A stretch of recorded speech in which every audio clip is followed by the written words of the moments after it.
नमस्ते, मैं हूँ मानसी।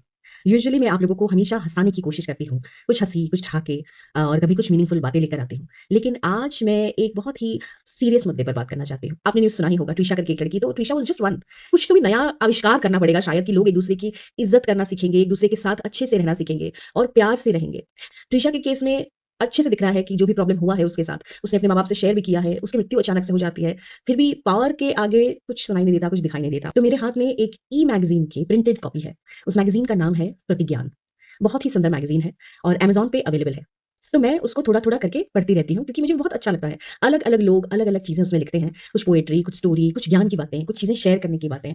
तो आप भी उसमें लिख सकते हैं। अगर आप लिखना चाहते हैं मैगज़ीन में, तो आप नीचे अपना नंबर दीजिए और आपसे ज़रूर संपर्क करेंगे।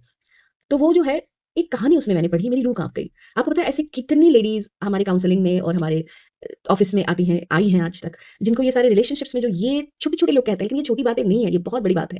क्योंकि हमारे यहाँ पता है क्या है, कंसेंट इंसानियत, मैं कंसेंट-वेंसेंट सब साइड साइड में रखिए, इंसानियत ही नहीं है, जज़्बात ही नहीं है, बस कोई औरत इंसान ही नहीं है, मुझे तो कभी-कभी ऐसा लगता है कि बहुत बहुत लकी हैं वो औरतें जिनको ऐसे लोग मिले हैं, ऐसा परिवार मिला है जहाँ उनको इंसान का दर्जा दिया जाता है, पता है। तो उस कहानी का नाम है गोश्त। और कहानी की लेखिका जो है कावेरी झा। तो मैं कुछ लाइन्स आपको पढ़ के सुनाती हूँ। जब से आई है ऐसे ही निर्लज जैसे कमरे में पड़ी हुई है। बुदबुदाते हुए गुप्ता जी ने दफ्तर का बैग मेज पर रखा और पास रखे सोफे पर थम से बैठ लिए। उनकी नजरें साथ सटे कमरे के दरवाजे पर टिकी थी, पर कमरे में कोई हलचल नहीं थी। निर्लज मालती एक लाश के जैसे बिस्तर से टेक लगाए फर्श पर ज्यों की त्यों बैठी थी। उसकी आंखों में शून्य था और जैसे किसी ने अंदर की रोशनी पूरी तरह बुझा दी हो। लक्ष्मी उनके बगल में हाथ में पानी का गिलास लिए खड़ी थी। वह गुप्ता जी के सूखे होठों को देख रही थी, पर मन में एक और प्रश्न गूंज रहा था, ऐसे कब तक पड़ी रहेगी। गुप्ता जी ने कहा नहीं, पर उनका सवाल लक्ष्मी ने सुन लिया। मैंने तो पूछना छोड़ दिया है, लक्ष्मी ने बिना आवाज के अपना अनकहा जवाब दिया। देख रहे हैं, पिता ही नहीं, माँ जो खुद स्त्री है, उसके मन में भी ये जो है ये द्वंद चल रहा है और ये सारी बातें चल रही हैं। गुप्ता जी का पारा इस चुप्पी और उपेक्षा से और चढ़ गया। छी, हमारी औलाद ऐसी बेशर्मी पर उतर आएगी, ऐसा कभी सोचा नहीं था। और बेटी ने किया क्या है, इस कहानी में बेटी सिर्फ अपने घर आ गई है, क्योंकि कहीं वो अपने मैरिड लाइफ में कंफर्टेबल नहीं है, कुछ है जो उसे तकलीफ दे रहा है, लेकिन वो अपने घर आकर कितनी कंफर्टेबल है, आप अभी इन कुछ चंद लाइनों से ही समझ गए होंगे। ऐसे ही मालती के लौट आने के बाद से थोड़ा थोड़ा कर गुप्ता परिवार की इज्जत छिटक छिटक कर गिरती जा रही थी। हर पड़ोसी की कानाफूसी, हर रिश्तेदार की तिरछी नजर। रोटी को तरी वाले आलू परवल की सब्जी में डुबोकर बड़े बड़े निवाले, तीन बड़े बड़े निवाले डकार लेने के बाद गुप्ता जी ने फरमान जारी किया। उनकी आवाज में निर्णायक कठोरता थी, जिसमें किसी बहस की गुंजाइश नहीं थी। मैंने रमेश से बात कर ली है, वो कल सवेरे आएगा। इससे कहो कि अपना सामान तैयार रखे। बस यही थी फरमान, यही फरमान था। लक्ष्मी ने रसोई के सारे काम के बीच के बाद एक बार ऊपर देखा, कुछ पूछना जरूर चाहा शायद यह कि क्या बात हुई है, पर अगला निवाला गुप्ता जी ने कुछ यूं टका रहा कि बिना किसी जिरह के मुकदमे का फैसला हो गया। मालती ने चुपचाप अपनी थाली आगे खिसका दी, उसने कुछ बोलना ऐसे भी बंद कर रखा था। इस फैसले की कोई अपील नहीं थी। ब्याह को अभी 8 महीने हुए थे। प्रिशा की शादी को कितने महीने हुए थे आपको पता है? 5 या 8, शायद उसकी शादी को भी 8 या 5 महीने हुए थे। नई दुल्हन थी यार। एनीवेज कहानी पे आते हैं। तो अभी 8 महीने हुए थे। रमेश घर का बड़ा लड़का था और शादी की औपचारिक उम्र ढल चुकी थी, पर गुप्ता जी को परिवार पसंद आया। पिता सेवानिवृत्त बैंक कर्मचारी और रमेश शहर के नामी कॉलेज में प्रोफेसर। तो रमेश और मालती की उम्र में 17 सालों का अंतर फिजूल की बात थी। प्रोफेसर दामाद के आगे यह अंक गणित महत्वहीन था। और फिर मालती की बड़ी बहन सुनीता का पति कमलेश भी उम्र में 11 साल बड़ा था। सुनीता ने कभी शिकायत नहीं की थी। हाँ, अगर सुनीता ने तब या अब कुछ पूछ लिया जाता तो शायद बात कुछ और होती।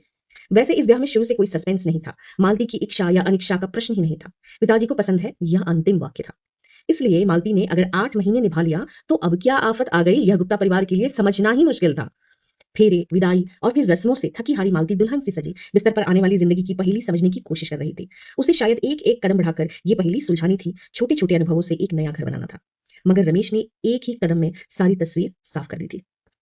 नशे में लड़खड़ाता, नशे में लड़खड़ाता, जिसकी आंखों में लालच और बल की क्रूर चमक थी, वह कमरे में दाखिल हुआ और किवाड़ यूं ही खुला छोड़ टूट पड़ा था।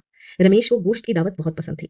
ब्याह के जलसे में दोस्तों के साथ जमकर गोश्त भात खाया था और मालती का शरीर उसके लिए एक बेजान मांस का टुकड़ा था, जिसे वह अपनी मर्जी से खा सकता था। वह गोश्त, यह दावत अब रोज होगी। मालती की चीखें बाहर तक आई, लेकिन किसी ने नहीं सुनी, या फिर यूं कहें तो सुनना नहीं चाहा।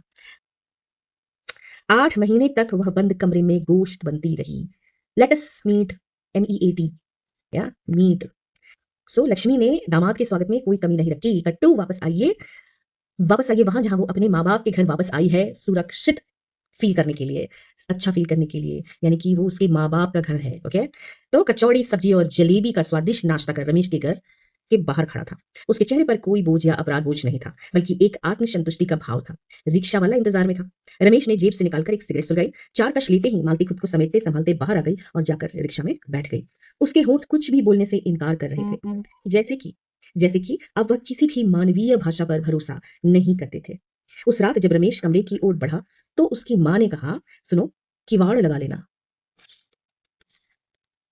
अब देख रहे हैं ना, वहाँ भी माँ और यहाँ भी माँ, दोनों स्त्रियाँ, पुरुष भी हैं, लेकिन इस कहानी में मेन पात्र जो है वो ये स्त्रियाँ हैं। Okay? So we can not just blame the men, हम सिर्फ मर्दों को नहीं ब्लेम कर सकते हैं स्त्रियों की स्थिति के लिए, ये भी बिल्कुल स्पष्ट है। रमेश ने सिगरेट का धुआं छोड़ा, एक लंबी मुस्कान दी। मालती वापस पिंजरे में जा चुकी है।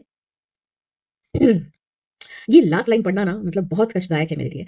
मालती वापस उसी पिंजरे में जा चुकी है जहां उसे सभ्य तरीके से दम घोटना था। जहां उसे सभ्य तरीके से दम घोटना था। आज मैंने आप लोगों को ये कहानी पढ़कर क्यों सुनाई? क्योंकि ट्विशा का न्यूज़ और लोगों का न्यूज़, बहुत सारे लोग हैं, मैं आपको लिंक भी शेयर कर सकती हूँ। बहुत सी बेटियाँ हैं जिनके साथ ये होता आया है और शायद होता रहेगा। क्योंकि कहीं न कहीं मैंने आपसे कहा ना, ये स्त्री-पुरुष वाली बात ही नहीं है। क्योंकि आप देख रहे हैं कि पिता तो पिता, माएँ भी जो हैं, भगवान बचाए उनसे।